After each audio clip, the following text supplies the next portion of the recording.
another episode of Drew's Automobile Wonders. What I've got behind me here is a 1999 Ford Crown Victoria LX that we scored in the Akron, Ohio area yesterday. A buddy of ours in racing hooked us up at the cost of nothing more than a couple of replacement parts. And this car is going to be going to my dad, as he's been wanting another car that rides comfy and goes down the road and is very dependable. So we ended up going down there to get together, him and I, and sight unseen, we got it, and then we drove it 160 miles back home here to southeast Michigan, to my place here. He lives about 45 minutes north of me, so it would have been longer distance, but the car would have made it back to his house too, so it wouldn't have mattered. But we're gonna take a look at this here and see what things that we can kind of decipher on it, and what cool features it's got, and kind of a little bit more about these cars. For those who don't know and haven't seen my previous videos, I've had two Crown Victorias early on when I first got on the road, and I love these cars. They ride great, they drive very smoothly down the road, and they're indestructible, and they have a good reputation for that. And everybody pretty much knows these cars on the road. They've seen them. They're a dime a dozen. They've made millions of these cars. So with that said, we're going to go into detail here and kind of show you everything around it and what we ended up getting here. This car sat for 3 years, believe it or not, and it kind of shows. We actually had to scuff some of the pollen stains off of it, but the car sat for 3 years. It's got 107,000 miles on it, so it's relatively low miles compared to what these cars are normally at nowadays, which is between 150 and 250, some of them 300,000 miles, especially the police cars and the taxi cabs.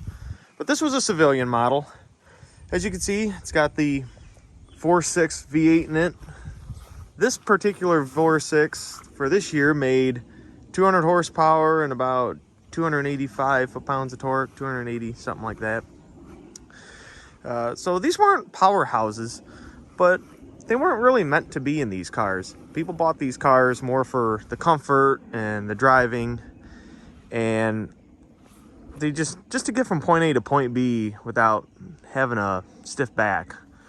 And it's a shame they quit making these cars, because again, they're just, you can't knock how durable these cars are. But as you can see, we ended up having to replace the alternator, put a new battery in it. The battery that was in it was 5 years old, and the alternator was just machismo. It was crusty, dirtied up. Brushes were all kind of on their way out, so wasn't charging.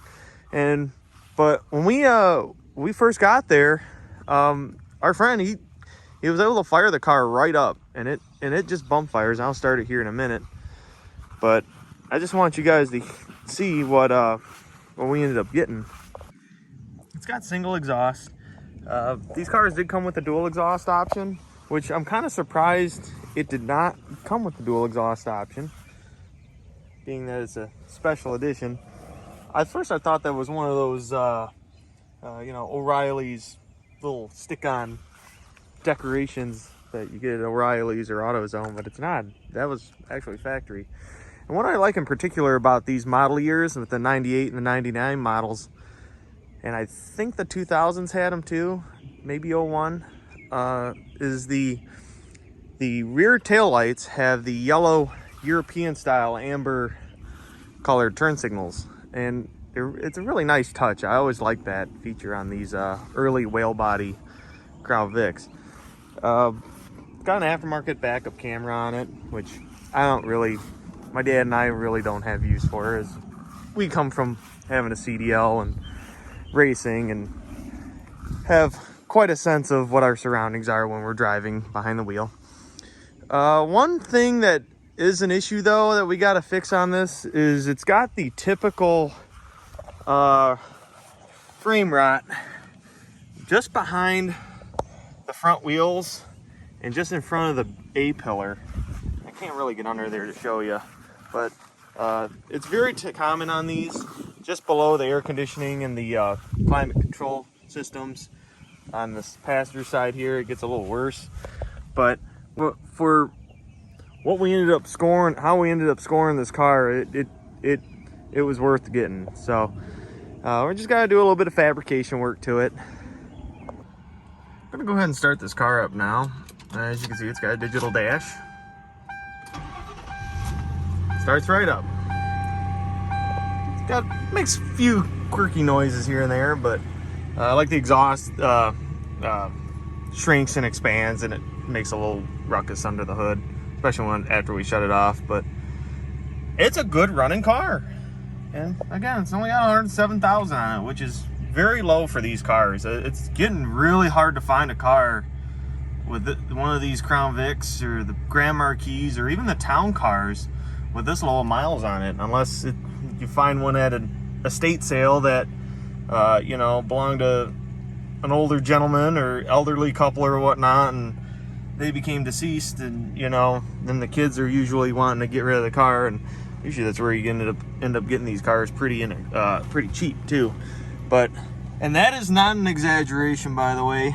That gas mileage is in fact what my dad was getting when I followed him home yesterday. In fact, he was getting better.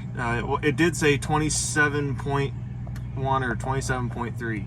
So he's getting 27 miles to the gallon without even trying between, granted it was mostly highway travel, but even around town, I think he's still going to get about 20 miles to the gallon in the city. And he lives in the city. He lives up in Dearborn, so, and I live out here in the country in Raysville Township, about like I said, 45 minutes to an hour south of Detroit. So, but this thing runs so good, and it's quiet. No exhaust leaks at all.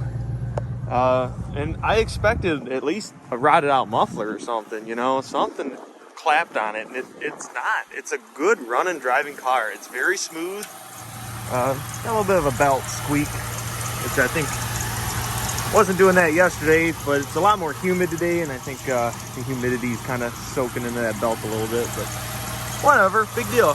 You know, if it's a pulley you gotta replace, it's no big deal. These cars are pretty simple and pretty easy to work on for being as modern as they are. And again, this thing, for what we ended up scoring it for, it already doesn't owe my dad or me anything. It's got aftermarket headlights on it, which I wasn't a fan of at first, but after turning them on last night, they're actually pretty nice. They're aimed okay. They probably use a little bit of adjusting, but got a blacked out grill on it. I'd like to show you guys the trunk. We'll shut it off here. It's also got all the moving seats, controls, and lumbar, and everything in between that. It's got power mirrors. It's got auto tinting mirror up top here, I do believe. If I'm not mistaken. I could be wrong. Let's go ahead and, it's got an aftermarket radio in it with an aux port and a USB, which my dad was trying to figure out yesterday and couldn't. Let's pop the trunk.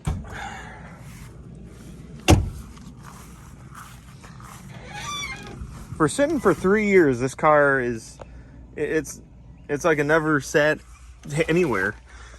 Starts up, runs, drives. It's got a full-size spare tire, and I do believe this is the original full-size spare too. I mean, it's pretty appears pretty original. There's the engine cover.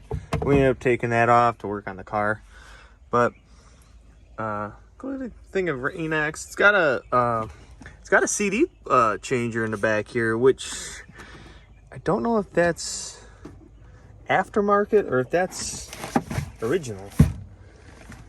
Oh, this might be factory. I could be wrong. I don't know.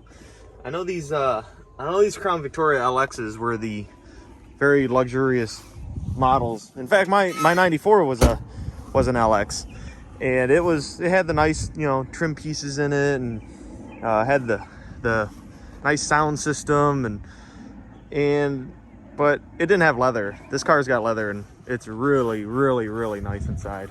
Again, in the interior, oh, hang on, lock the door here. Interior and everything in here is completely clean. I mean, the only thing that's kind of wrong is it's a little dried out, the leather is, so run some conditioner over it and it'll look really nice in here. And again, it's so nice in here. The interior in this thing is completely untouched. Even the steering wheel doesn't have like the black marks in it. Man, look how nice and clean the steering wheel is. It's leather wrapped. So I think my dad's gonna enjoy this car very nicely, and again, he deserves a car like this that kind of gets him around. He's had a lot of projects happening lately. So I'm gonna wrap this video up, and I know this car is kind of vanilla for this for doing videos on, but just thought it would be something worth reviewing and kind of going over, and hope everybody enjoyed, and more videos will be coming, especially with my 1970 C20. I got a big block I'm currently getting ready to put in that, and going through the drivetrain and everything, which has been hell to me lately. So more to come. So stay tuned and take care, everybody. Later.